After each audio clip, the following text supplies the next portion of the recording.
Time frame. There are different opinions among the historians about the time frame of the Indus civilization.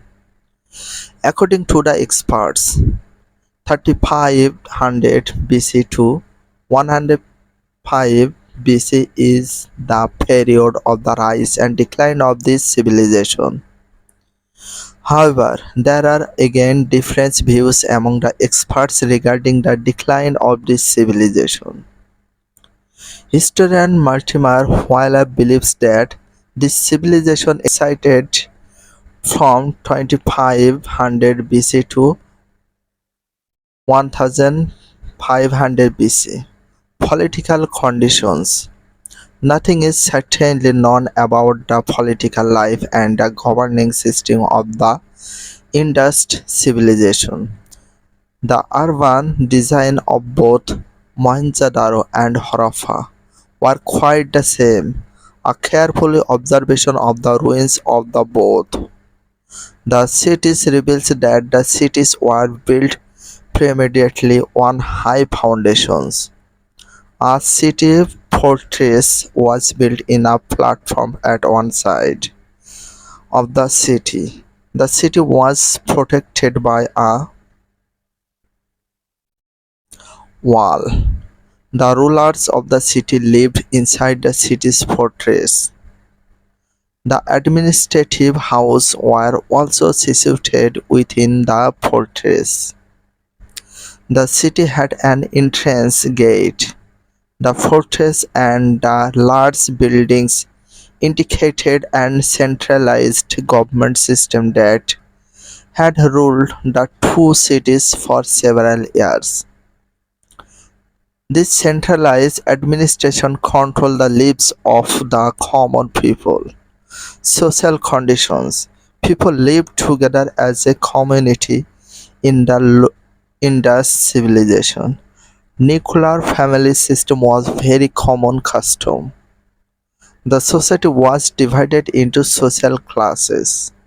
All men didn't enjoy the equal rights. There were mainly two classes in society, the rich and the poor. The farmers live in the village. There is evidence of two different types of households in the city, for the rich and the labor classes. For clothes, they usually use cotton and wool. The Indus civilization was matriarchal. Women of this civilization had a very refined taste. They loved wearing ornaments.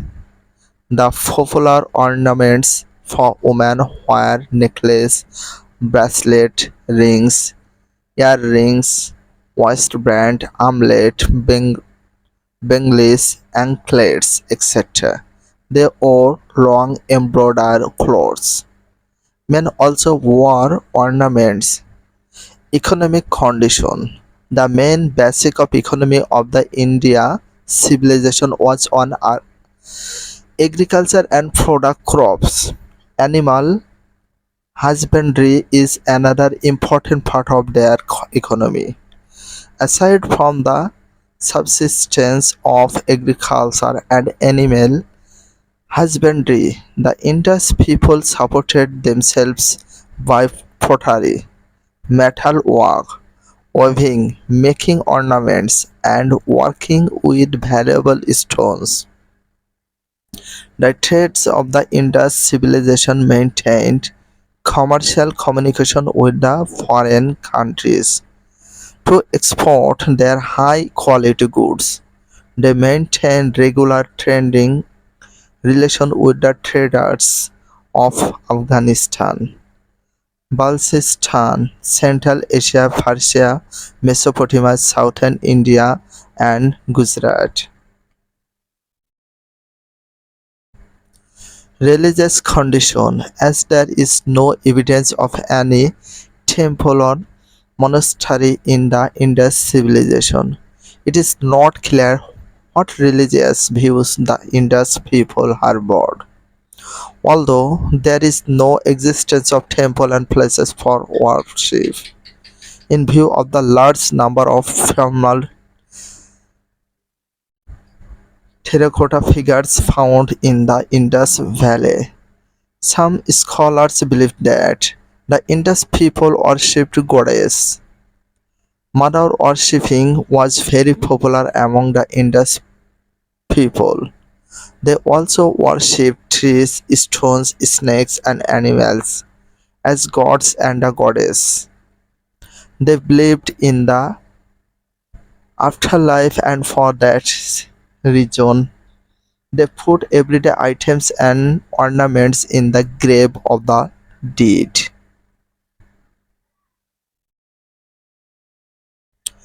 Contributions of the Indus civilization. One of the earliest civilizations of the world is the Indus civilization. The contributions of this civilization are as follow. Town planning. Harappa and Mohenjo-daro are the two biggest cities found among the ancient cities in the region believed to be of the Indus civilization.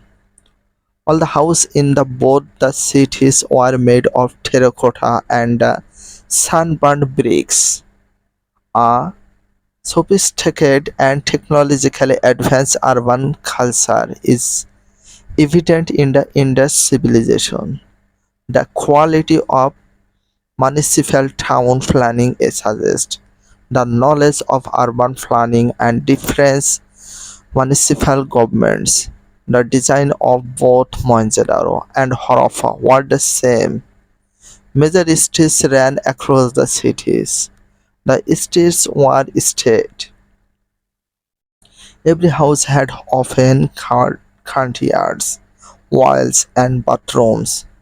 Wastewater was directed through smaller drains, the main covered drains, which link the major streets. Drainage system helped the keep streets clean. There were lampposts in both sides of the streets. Measurement system. The people of the Indus civilization were the inventors of weight of gods. Their invention is considered a great contribution to civilization. They use various types and sizes of weights for meaning different goods. They also knew the system of measuring length through trick of scale. Industry. The first thing that comes to mind when we talk about the industries in the Indus civilization is their pottery industry. They knew how to use the pottery wheel and made beautiful earthen pots with it. They also drew attractive designs on the pots. The weavers were expert in weaving and knitting. Furniture, weapons, and ornaments were made out of metal.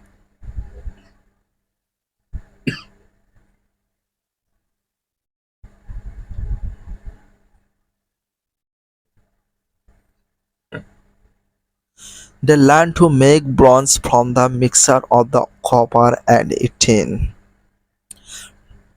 The craftsmen made utensils out of silver, copper, and bronze. They were used to make ornaments out of gold, silver, copper, electrum, and bronze.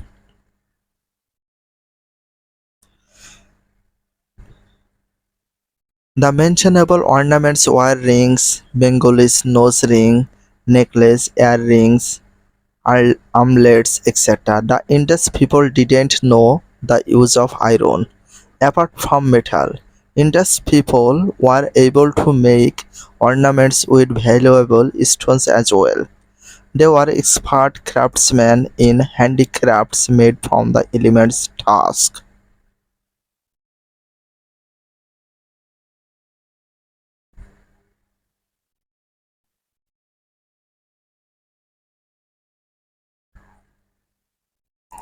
The Indus civilization has left a very important and amazing contribution to the field of architecture. We have found from 2 rooms house to 25 rooms houses. In some places, three-story houses were found. The most significant specimen of architecture in Mohenjo-daro is the assembly hall that is 80 feet